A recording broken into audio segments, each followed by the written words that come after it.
Juan Mari Aburto gizarte politikarako sailburua kezkatuta azaldu da PP diru sarrerak bermatzeko errentaren inguruan erakusten ari den jarrerarekin.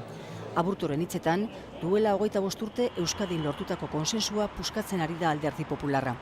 Sailburuak emandako datuen arabera, errenta, pobrezia arriskuan dauden pertsonen 75%gana ailegatzen da, eta horregatik da Euskadin pobrezia txikiagoa. Estrategiak bat dute